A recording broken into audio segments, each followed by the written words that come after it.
al inicio también me acordé de que todos esos líos han sido por la corona de Inglaterra, que es superior a todo el mundo, que son los que han llegado a dominar, invadir y querer conquistar el mundo y tener sus aires de superioridad y de clase refinada. Porque Sí, mira cómo ese niño tenía tantos traumas de esa infancia.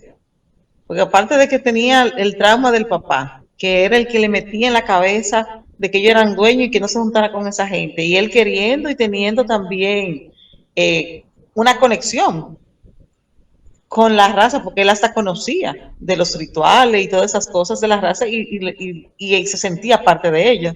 sí, Entonces creció todo turbado, todo traumado, todo parte de un sistema, supuestamente por una historia, pero en realidad todo era parte de su, como le dijo el mismo obispo, o sea, tú tienes una cárcel interna en ti. Y era ese odio que él se tenía a sí mismo, que no se había perdonado por aquel hecho que pasó. sí. Y era todo fruto de ese resentimiento. Todas esas, tiene una mezcla de emociones importante, interesante, porque está el hecho del cambio, de hacer el switch, de que aceptaran el gobierno, de que el presidente, entonces está el switch de ellos que están felices porque por fin se les dio su derecho al voto, como decía, 40 años esperando y soñando y lo logré para votar. Y también en un momento él dice que cómo le enseña a un a ellos, o sea, el sabor de la dulzura, de la libertad, cuando ellos siempre han sido libres, o sea, no van a poder apreciar lo que ellos están viviendo, la felicidad que en ese momento ellos están disfrutando por eso. Pero también está el punto de la gente que todavía se resiste, que ahí estaba dentro de ellos los guardias, que todavía, a pesar de todo, ellos entendían y tenían razón en cierto sentido, de que la esclavitud no había cambiado, no había terminado, había cambiado de nombre. Sí, Todavía cambió de nombre la esclavitud y que ellos se sentían dueños. Y también está el punto como la muchacha, que no me acuerdo de quién era familia, que al final fue y la abrazó, donde ella se sentía que representaba el grupo, que estaba entendiendo a la sociedad, estaba aceptando que estaba en una burbuja, de que ella vivía en un mundo como que engañada y fue donde creció y no había visto el otro lado de compartir con el resto de la población, que eran la mayoría. Entonces tiene como una mezcla de emociones interesante en ese sentido. no, y ese perdón de la doña al final, mira, Ese fue real, perdón. un perdón de verdad. El real perdón, claro. No, y en esta película lo mencionaban, o sea, ese comité que fue creado supuestamente para poder hacer las paces, lo tenían en juicio, porque entonces o estaban del grupo, a ver que yo puse los términos que ellos usaron, títeres, o estaba en el grupo de los indulgentes, cuando quizá, dependiendo de quién se perdonara según la apreciación de la gente, porque la gente siempre va a ver la cosa de su punto de vista, y le mandaron a decir, como que ellos estaban haciendo un poquito títeres. Ya ellos, ¿cómo hicieron eso? El jefe, ¿cómo cogió de esclavo prácticamente a ese pobre muchacho? Porque no quiso, habló de compartir, porque él se quería, tenía ese deseo de sentirse superior, que había que darle su paraguas a él. Algo de lo que le dijo Blefe, ¿cómo es? Blomfeld al muchacho, a Benjamin.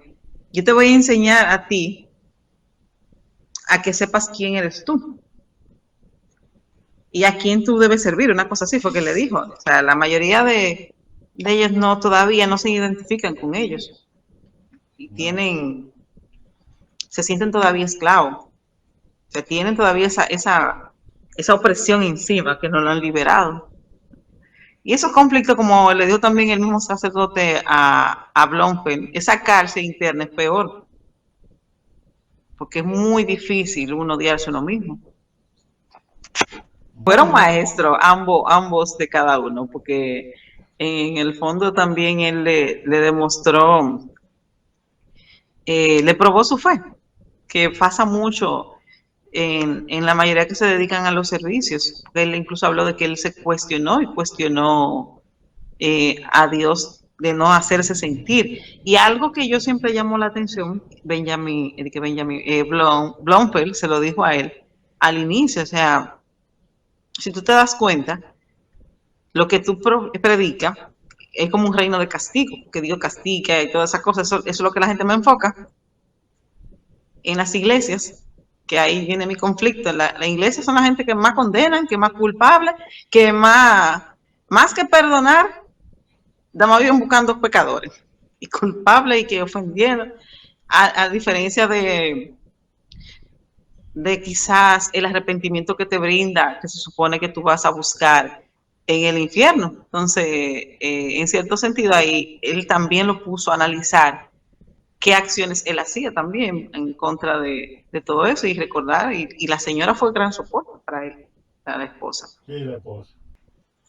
Hay un momento que el obispo, al inicio, la primera vez que él fue, le preguntó que para qué lo llamó, y que para llenarlo de sabiduría. Y él le contesta, bueno, yo espero que en una próxima podamos demostrar sabiduría, porque en esta sola demostramos debilidades. Pero utilizó, él le dio su grabador y le dijo, esa es tu carta de salida. Y aunque no fue la carta de salida directamente a la libertad, pero sí fue su carta de salida a esa prisión interna que él tenía. Sí, sí. Me llamó mucho la atención también la señora en todo el transcurso de la historia, porque ella estaba haciendo su proceso de duelo, su proceso de aceptación. Y ella como que le preguntaba al obispo, ¿cómo rezo? ¿Cómo busco? Entonces ella estaba en una búsqueda de conectar con la hija, como que ver salida. Y por eso quizás fue que ella pudo al final hacer ese perdón tan grande y liberarse. Ay, ay, ay. Su hija no se merecía que ella lo matara. Sí, pero lo que pasa es también que también dicen que que odiar es más fácil que decir te quiero y amar. Ah, no, eso sí. De las veces que fue ese sacerdote fue a donde ese preso y hablaba con él y él no se quería rendir. No.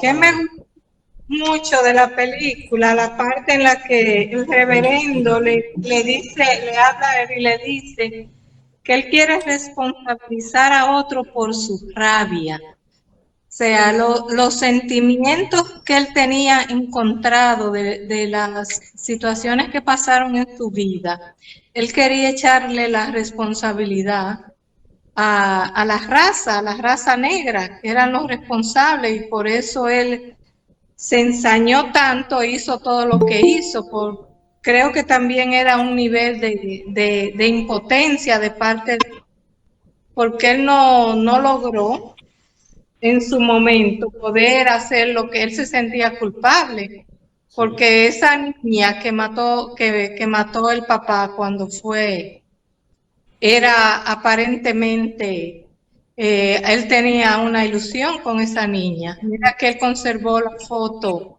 40 años, la llevó con él. Sí, eso fue al fin lo que lo llevó.